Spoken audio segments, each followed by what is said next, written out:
This is Coder Radio, episode 241 for January 23rd, 2016.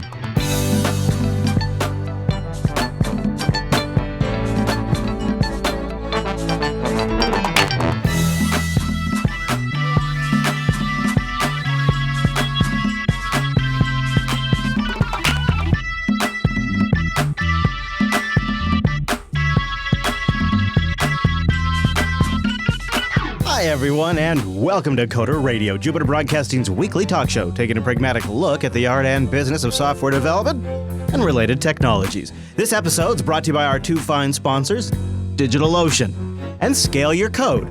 I'll tell you more about those great sponsors as this here show goes on. My name is Chris, and joining us every single week, appointed and inaugurated every single Monday on the East Coast, why yes, it's Mr. Michael Dominic. Hello, Mike. We're living in urban jungles. It's terrible, and we're giving coding back to the forgotten coders. Yeah, we're gonna definitely make at least Coder Radio great this week, because I feel like your entire week since last episode was spent assembling and amassing a war chest of ammunition against me to just basically attack me this entire episode. So I think it's gonna be a good show. I won't say that I've been plotting. Now, thankfully, we've been doing the old traditional format thing where we're padding it a little bit with feedback, which gives us a chance to sound like reasonable adults before we get into the bickering and fighting. I mean, that strongly depends on the feedback, for sure. Yeah, okay, that's probably true. All right, so our first one came in this week from Sen. He's got a problem. He's got JavaScript replacement fatigue. You really struck a chord with me on Coder 240. All these JavaScript replacements are just that, replacements. They were relevant before ES6, but now why use them? I recently had an opportunity to write a small JavaScript UI library, and I did it with ES6. Am I saying that right? ES6? Yeah, ES6. Pure native ES6 code with classes. Yes, classes are actually useful too. I used to hate JavaScript with all my heart, but ES6 is really good enough to just write workable, useful code. I even use modules which are not even standard yet. I love this. But they solve problems I had now, he says. With modules and classes, you end up with a really nice and modular code, basically no different than good old Java structure. It really makes me happy. P.S. Angular 2 forcing TypeScript gets my rage going in very high quantities. So what do you think? Is Sen probably not alone, right, with the fatigue of replacements? Just get over it. Yeah, well, not even that. Get over it, right? It's ECMAScript 6 or ES6 for all the cool people. Basically answers a lot of the problems people had with JavaScript.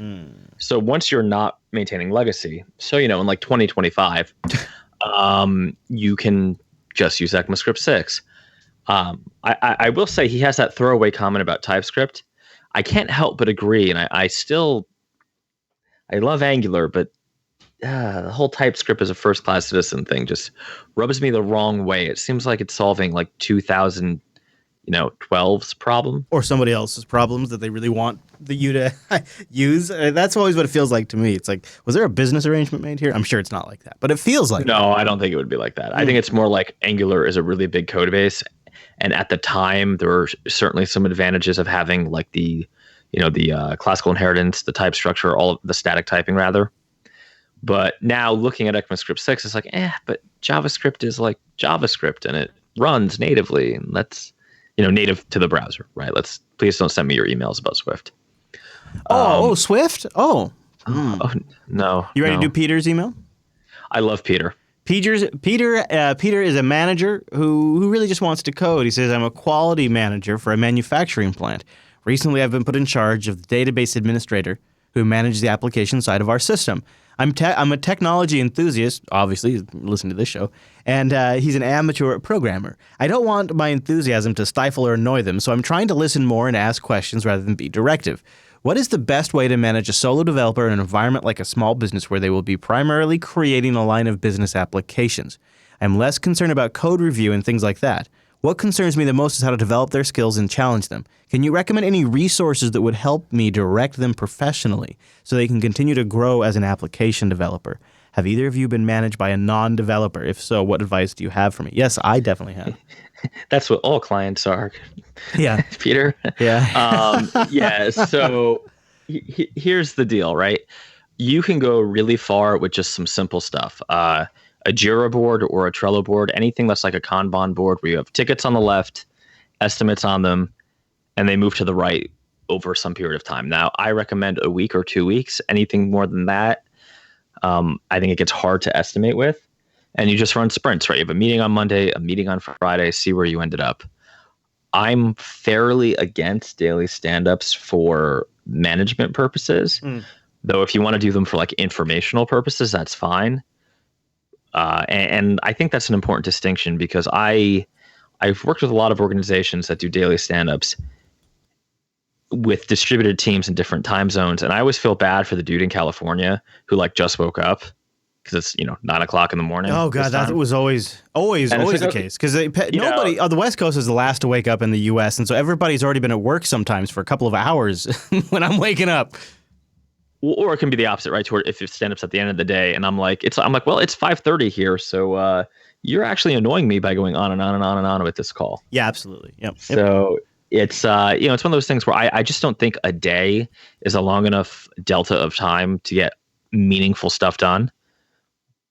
But a week certainly is, right? And I think a week is a good balance between keeping track of the project and where it's going and not like making your developers feel like they're living in a nanny state where someone's sitting over them. Micromanaging. Right. I mean, certainly if your developers or your developer, since it's just one in this case, can't, and I know this really isn't your problem, but just in general, my whole philosophy on like sprints, it's one thing to have one bad sprint where you're like going through stuff and there was unexpected complications. But if bad sprints are the norm, then there's definitely a problem. So here's what I would say too. If you're coming into an environment like this where there's already an existing person who's been doing a job and now you're managing them all of a sudden, they very rightly have probably reasons to be skeptical of you and skeptical of any new processes you want to implement because, look, they've been doing their job for a while. They didn't need you coming up with processes before. They don't certainly need it now. That's going to be their take and their opinion on it. So come at it with that understanding potentially. I'm not saying it is the case, but be aware that it could be their position. And I would say when you do want to introduce like a new process, like meetings or a project management solution, I would encourage you to not do it in a way that is talking down to them, but say, really, this is to better illustrate what you do so the company understands your value. Help them understand that it's to make the business better. It's to make the business understand what he does, to make both of you guys in a position where you're better in sync and better communication so you can easily and correctly answer and set expectations for what his work is. Because the better you're informed, the better you can set expectations amongst management, the more buffer you can buy him in situations if you guys are in sync. So, make sure you position any changes you want as these are designed to improve the workflow. And by the way, I respect your knowledge. And if you feel like it's not working, we can change things. It's not set in stone. You guys could probably develop something pretty much in sync with what works with both of you. And by you getting more exposure and better communication, you'll automatically understand the technology better that he's working with. Your enthusiasm will keep you informed on what he's on that work. You'll become closer to the work that he's doing. You'll probably become more informed. So it's good for both of you as long as it goes over well. It can be tricky when you come in when there's somebody who's already been doing that job for a while. Now all of a sudden you're their boss. Well, I think a good way to look at it is like process should be the developer's friend, right? You should only implement processes to help developers. If you feel like you're implementing a process to, I make sure, quote unquote, they're doing their job, then that sounds more like someone needs to be fired, right? And in Peter's case of wanting to like learn more about development, that type of weekly sprint or biweekly sprint process will actually be very, very helpful just because you get information in chunks where you can start understanding things. It's okay to ask questions, say, I don't know what kind of work he's doing, but if he says, oh, I'm using NUnit on this .NET project to do unit testing, well, just ask him, well, so what is NUnit? And then, when you go back to your desk, Google it, right? Look it up. Yeah, that's a good one. So he asked if Eva, either of us have ever been managed by non-developers. Obviously, that's the case, but I wanted to talk about an experience I had, not when I was a contractor, but when I was an employee. For at the time, it was the coolest startup idea ever for busy people. It was this company, and I don't think they're around anymore. And if they are, it's definitely not the same company. So I'm going to name names too, because I think they went defunct. But I worked for a nationwide company called Dinners Ready. Wait, no, Dream Dinners. Dinners Ready was their competitor. It was Dream Dinners. Jeez, it's been a long time. Dream Dinners, and they were based right out of here in Snohomish, Washington. right in my backyard, and I built out their Linux infrastructure to support all of the online ordering and the web serving and the LDAP and SQL databases that went with all of that.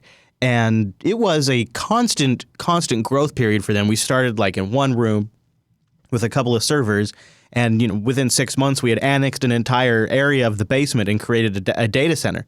It was a really fun process, and during all of that, one of my favorite managers of all time, her name was Elaine. She was not necessarily a technical person. She was one of the friends of, I believe this is the case, a friend with one of the owners, and just sort of worked her way up in the company. And because the company was growing really fast, all of a sudden they needed an IT person, and Elaine was kind of the person that had fixed the computers around the office.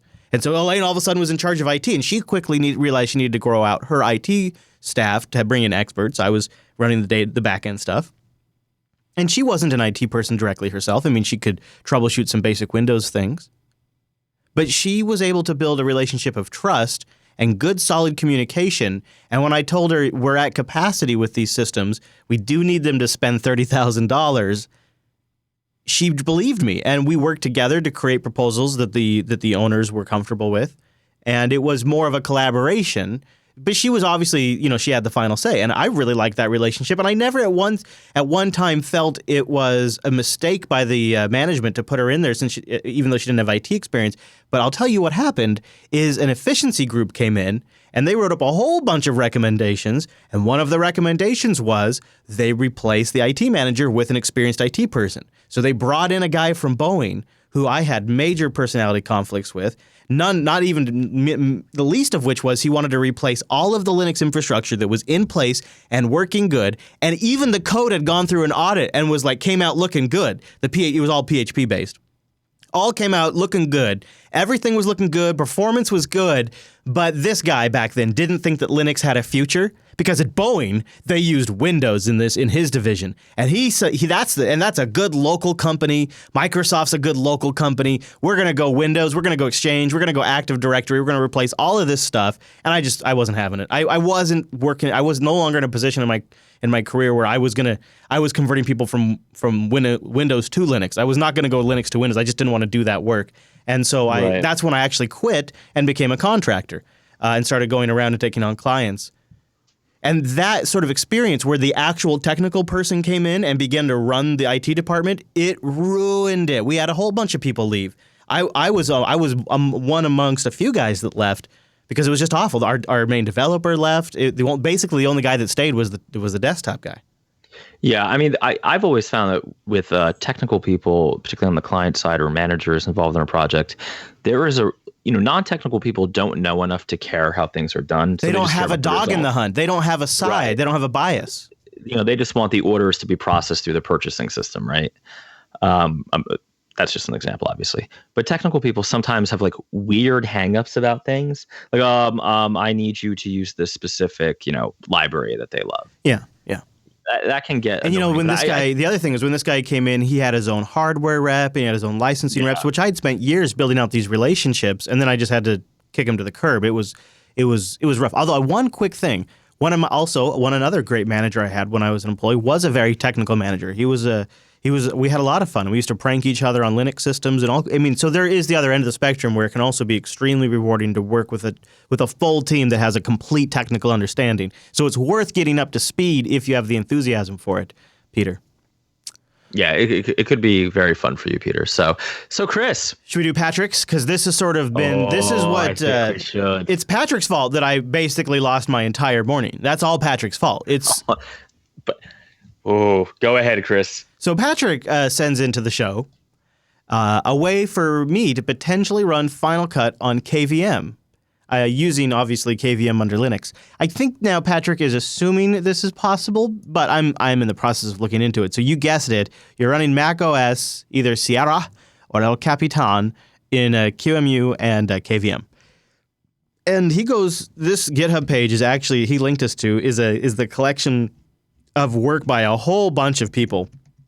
It's the slickest, smoothest, most straightforward way to create an ISO image from the macOS Sierra or El Capitan installer to set up the KVM virtual machine and set up the hardware info.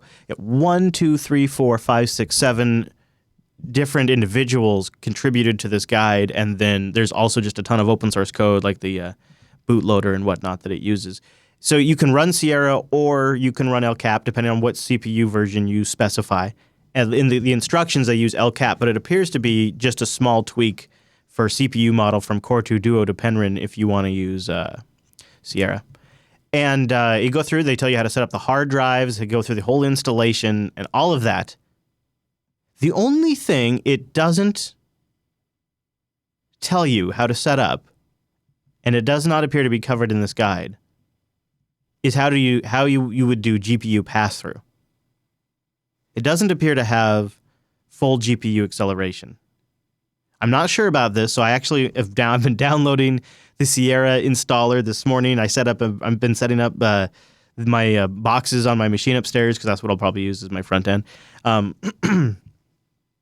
I'm going to give it a try anyways, even though it does not appear to have GPU acceleration. If it does not have solid GPU acceleration, like full on just using the NVIDIA driver with OpenCL, I'm out of luck because Final Cut uses the the GPU for all of the effects rendering, even some transcoding tasks it uses the GPU. So you cannot even start the application on a system that doesn't have full, all boxes checked GPU acceleration. Not just OpenGL, but like OpenCL and everything's got to be working, including whatever they use on the back end for core video and all that stuff.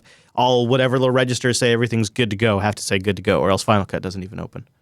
But I'm going to try it because damn, if it could work, when you do hardware pass-through, you essentially get the full performance of the hardware. It's an incredible performance, and so I would think you could go out and get a monstrous laptop, like a fully spec'd out Oryx or a Bonobo, and then run KVM on there with OS X, and it would probably spank any MacBook. So I don't know. This guide doesn't talk about GPU pass-through, so I might try going through and doing the GPU pass-through on my own. Right. What does this mean? Was Patrick right, or did it not work? Well, I think I haven't tried it yet because it took a little bit to download Right. Sierra. But I think if you wanted to run OS X with an application that didn't require GPU acceleration, just this guide alone would work. Yeah. If you don't have an AMD CPU, it looks like. Okay, and your stated problem is that it's impossible to stream on Linux, right? No. My stated problem is it's impossible to run Final Cut on Linux. Oh, that's right. Yeah. Damn, I thought I had you. Now, we're streaming right now on Linux. This show. Yeah, I don't know about this, but I'm gonna give it a shot because boy, would I love it to work. And if I can figure out GPU pass through somehow or another. I also had a recommendation for Unraid because Unraid does basically what this guide does with a series of checkboxes, including GPU pass-through is just a checkbox, which I thought was kind of neat. Yeah, there's a couple other cool things referenced in this too, like other guides for running it in a virtualization, and one specifically for running El Capitan on Unraid. You can download Unraid for free to try it.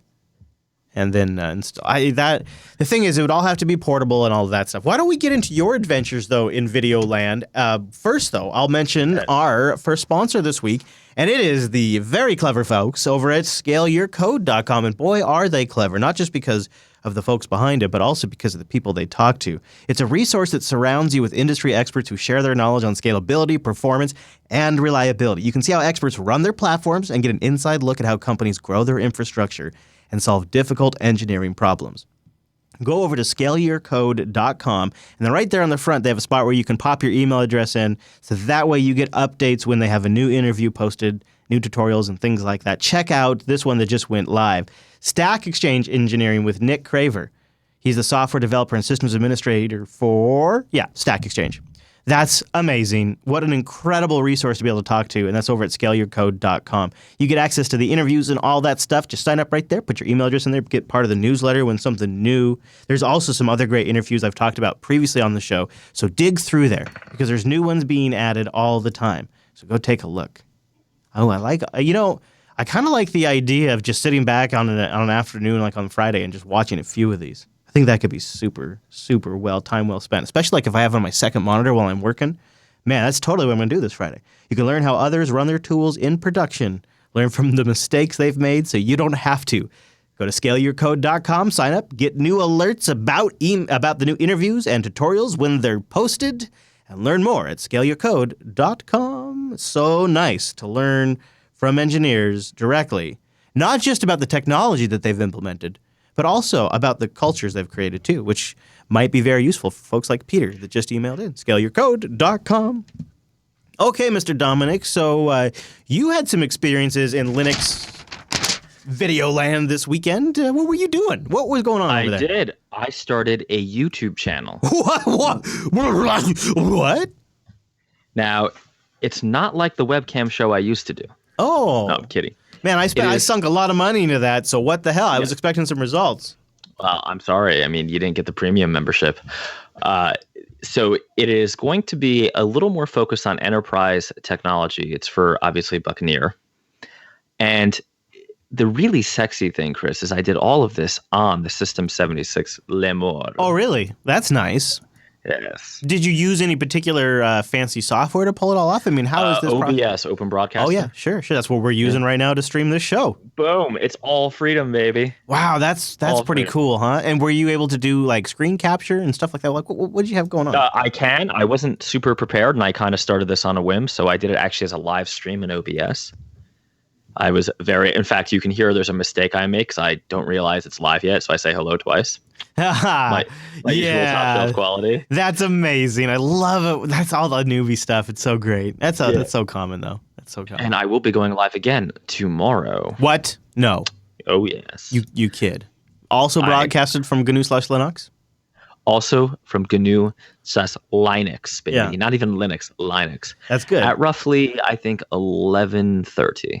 So where is this YouTube channel, this new YouTube channel I go to? Well, because the Google gods don't know that I'm a real person yet, it is YouTube / some crazy string that they came up with. This is easy to remember. UCVN5. Yeah. I requested a URL that makes sense, and they're like, we'll get back to you on that. Yeah, well, we'll put a link in the show notes. How about that? Yeah, and subscribe. It's going to be good. And you get to see my beautiful face.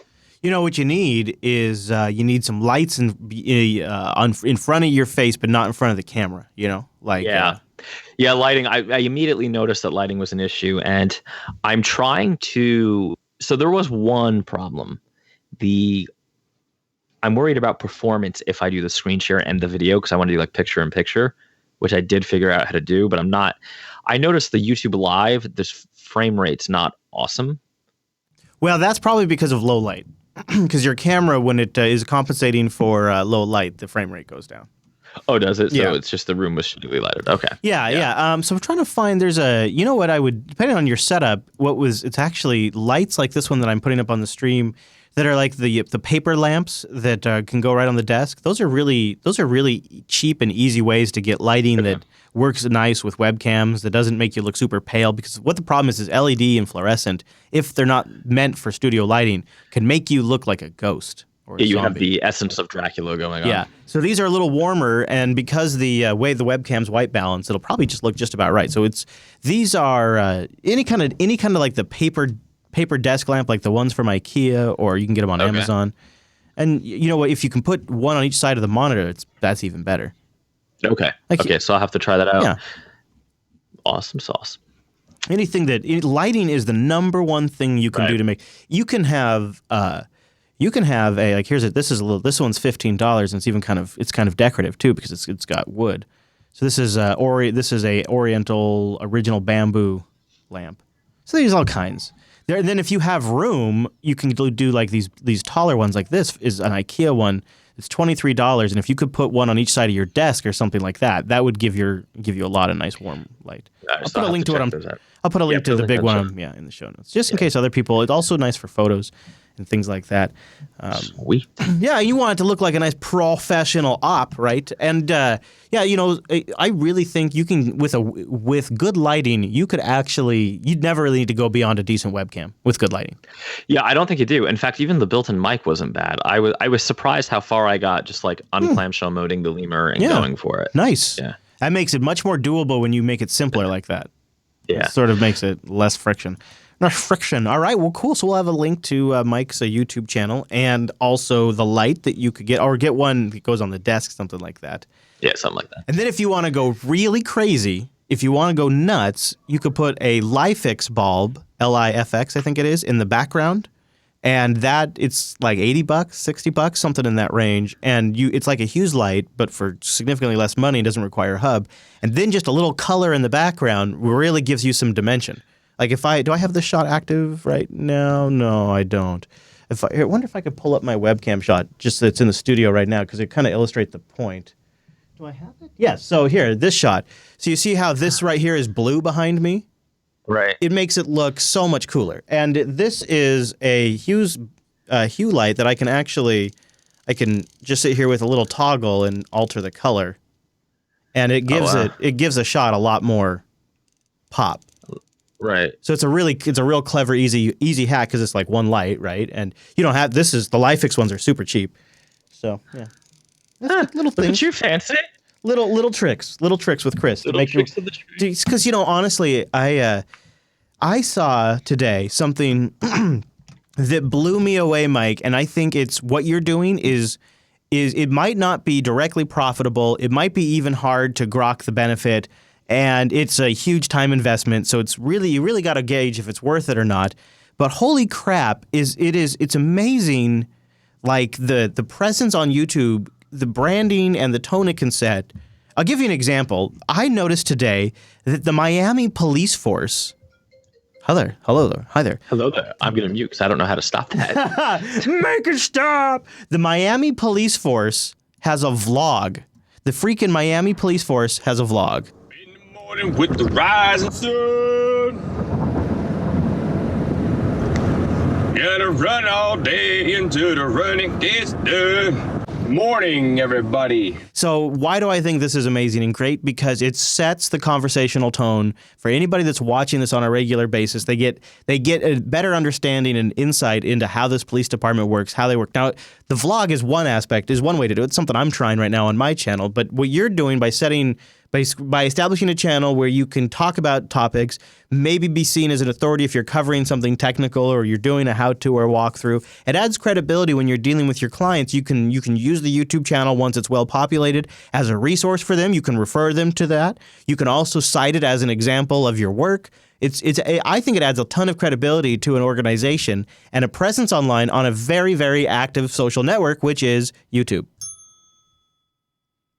That's my point. Plus, when you're generating content, there's more likely people are sharing things about you. So if Buccaneer is creating content and then sharing it on Twitter, then there might be more people retweeting that and sharing that stuff about Buccaneer, about what Mike's talking about. It's sort of like the strategy that a lot of folks have now, where they're on WhatsApp and they're on Instagram and they're on Twitter and they're on Facebook and they're on all these platforms that we all get exhausted by, but at the same time, each one of them is a different slice of audience. There is overlap, to be sure, but not a lot of overlap. Instagram right now is nuts for this. Companies are jumping into Instagram like crazy and posting short videos and stories and all of this stuff. Not because there's any direct relation to their business being on Instagram, but because it's like another avenue of customer they can advertise to. Just like television and radio are, so are all of these different platforms, and YouTube is one of the biggest. And if you can be on YouTube and you can be producing content at some clip that's somewhat reliable and predictable, and you can make good content that looks like you're taking your time and you're paying attention, because people will see that and assume that translates to your other work as well. And if you can pull all of that off, it's a great branding opportunity. End of rant. Did you unmute? I don't hear nothing. No, that's good. Okay. That also sounds cool. So yeah, All I think you were wise, Mr. Dominic, to at least experiment with this. I think it's the right way to go. Do you want to go down this Zamarian confession, or do you want me to do our next spot? You ready? I think you should do a spot, and then we should do a book pick. All right, you get yourself settled over there. Repour yourself a fresh beverage. Oh my gosh, Mike. Water today. Oh, I've been nothing but water for weeks and weeks and weeks, and then I think about Coda Radio, and I think I should have gone to the store. There's the Denise runs this little handy store down the road from me, and they got a beer cave there. And I thought I should have stopped in there and grabbed a couple brews. So I feel better if you're not drinking nothing super fancy today. At least we're both on water. It's fine. I mean, I come to work. I should probably do some work today and not drink beer. You know what I will tell you about, though, and you could be drinking a beer while you're trying it out because the interface is so dang easy. DigitalOcean. Use the promo code CODERDIGITAL. It's one word, lowercase. You apply it after you've created your account in the payment section, and you get a $10 credit. Oh, yeah. And if you already have an account, you can apply it too, and then go create a rig. You can spend it up in seconds. And if you only want to pay $5 a month, you'll be amazed at the machine you get. Tons of performance. All the drives are SSDs, regardless of the system you choose. They have rigs that start at 512 megs of RAM and go all the way up to like 220 something gigs of RAM. Everything is SSD based. So if you're going with the $5 a month rig all the way up to the maximum dog, it's all the same super fast storage. All 40 gigabit connections coming into the hypervisors, data centers all over the world, and that same amazing API to manage all of it. I am a huge fan of the interface they've created. But I got to say, when it comes to day-to-day use of our DigitalOcean infrastructure, and we got a lot of systems that we just pop on and off, the API is the way to go. It's intuitive. It's well documented. I think they must use it for the back end for their own UI. The other thing that's really nice about DigitalOcean is they have highly available block storage, which you can attach up to your Droplet as you need it, up to 16 terabytes. Woo! If you're working in teams, you can easily manage your infrastructure with teams, and you can invite others to it. And look at this hourly pricing. For 3 cents an hour, 2 gigs of RAM, a 2-core processor, 40 gigabyte SSD, and 3 terabytes of transfer. Oh, also, DigitalOcean has launched sign up for their new load balancing system. Scale your applications and improve your availability for your users. This makes so much sense. Balancers will automatically distribute incoming traffic across the infrastructure. They're managed entirely from within the DigitalOcean control panel or the API. Brilliant. DigitalOcean.com. Use the promo code CODERDIGITAL. It's all one word. You apply it to your account. You get the $10 credit at DigitalOcean.com. Thanks for sponsoring the Coder Radio program. So we have a few more things. Load balancer. So I think we should wrap up with a book pick, going full old school today. Oh, you're all right. No confession. I'm fine. Confession. I'm going to save it for next week, Father. Oh, okay. So I haven't done my act of contrition yet. This is going to be a short show for us because, we started late.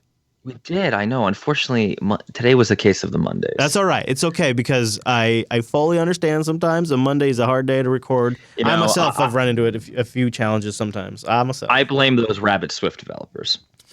Why not? I think it's I think it's the cabal over at Perfect. I think that's what it is. Poor Vapor. I know. Poor Vapor. I tried to even give it a plug yesterday on Last, but I couldn't remember its name.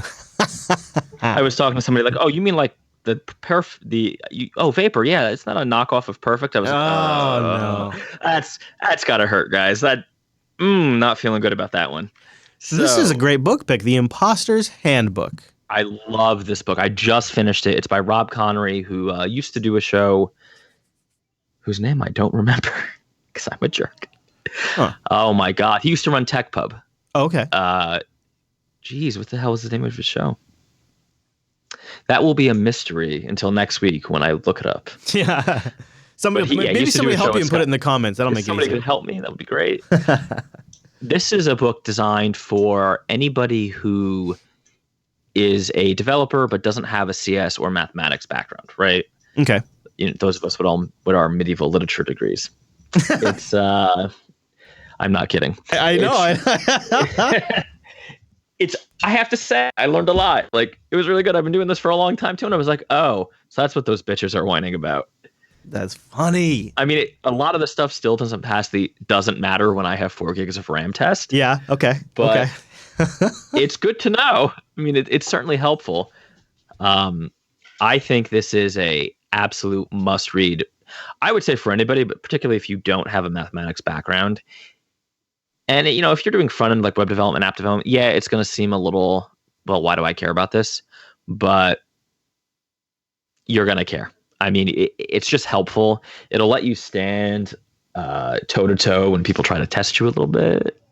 I might take it to every conference I go to as like a crash course. It's really good. I can't recommend it enough. My only problem is that I can only buy it in PDF form, and Rob Connery thinks I have 20/20 vision and I can barely read it on my iPad. What do you tell? He says it's available in Kindle format. You got to manually load it on the Kindle or something? Is that the problem? Oh, it must be manual. Because when I bought it, it sent me a PDF link. Yeah, well, yeah, because he says it's available in EPUB or Mobi, which makes me think that you're going to get a Mobi file and not. It's probably but there's like a dozen different ways to get that on the Kindle. Well, we can go offline and you can tell me the hacky ones. Yeah. Because I don't even know what my weird Kindle email address is anymore. That was the one I was thinking of. Yeah. That's a long time ago, guys. Yeah, but I think it's going to be, for $30, it's a great read. And I think that there was a promo link somewhere that I can't find, but Google around for that. So it's the Imposter's Handbook. The It's $30. Imposter's Handbook. $30. And it's at bigmachine.io, but the URL's kind of long, so we'll put it in the show notes. Yeah. Cool, man. Thank you. All right. That does look like a super good purchase, and they make it like I was saying in EPUB too. So if you do want to just put it on whatever reading device you likes, that's where you can get it. Now we just need somebody to read the Audible for you. You should do the Audible reading for him, dude. That'd be great, don't you think? Can I do it in Russian accent? Oh, I hope so.